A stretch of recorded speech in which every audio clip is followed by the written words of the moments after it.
Hi, my name is Ben. I'm an engineer at Sienci Labs, and I'll be showing you how to put together the 4x8 AltMill. In this video, we'll be going over how to assemble the X-axis.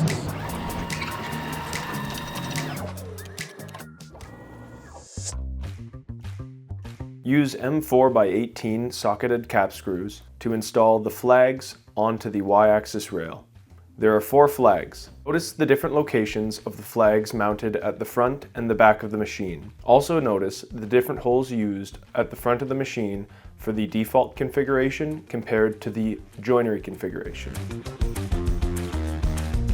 Using M4x18mm socketed cap screws, install the Y gantry plates onto the linear bearings at the front of the machine. Ensure the reference edge of the Y gantry plate is resting on the surface of the linear bearing before you tighten the screws. Place the X-rail on the table, resting the bottom on both Y rails. Note which is the bottom of the X-rail by the AltMill lettering behind the ball screw. The face of the X-rail with the ball screw shall be facing towards the front of the machine. Thread 2 M6x35 button head flange screws into the top 2 holes of the X-rail on each side. Thread the screw into the X-rail until you can no longer see the blue Loctite. Rotate the X-rail onto its back face, exposing the bottom. Prepare the 2 gussets to be put onto the X-rail by inserting an M5x16 and an M5x45mm socketed cap screw through the clearance holes of the gussets. Then install an M5 T-nut loosely onto the threads. Slide the gusset into the T-slot on the bottom of the X-rail.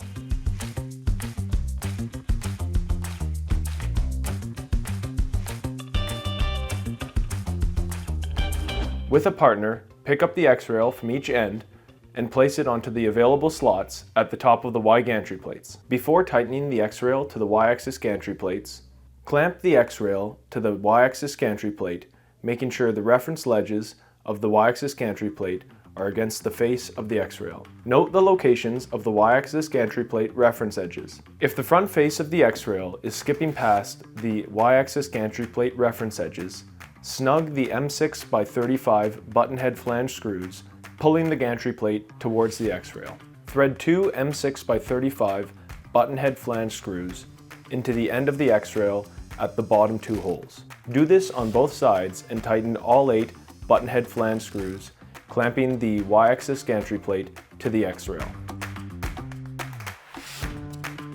Slide the gusset towards the Y-axis gantry plate and push the corner of the gusset into both the X-rail and the Y-axis gantry plate while you install 3 M6x25 button head cap screws, clamping the gusset to the Y-axis gantry plate.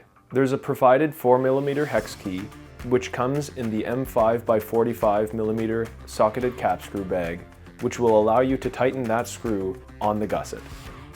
Thread 1 sensor nut all the way along the length of the sensor until it reaches the back.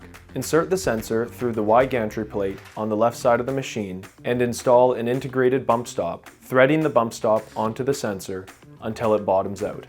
Clamp the sensor onto the Y-axis gantry plate using the pre-installed sensor nut.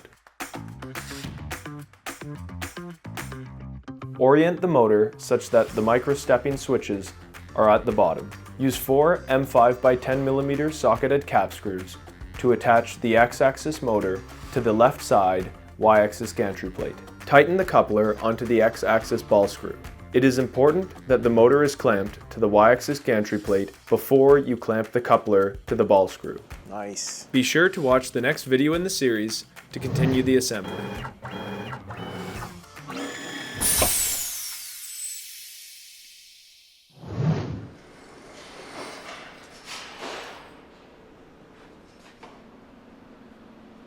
Is that good?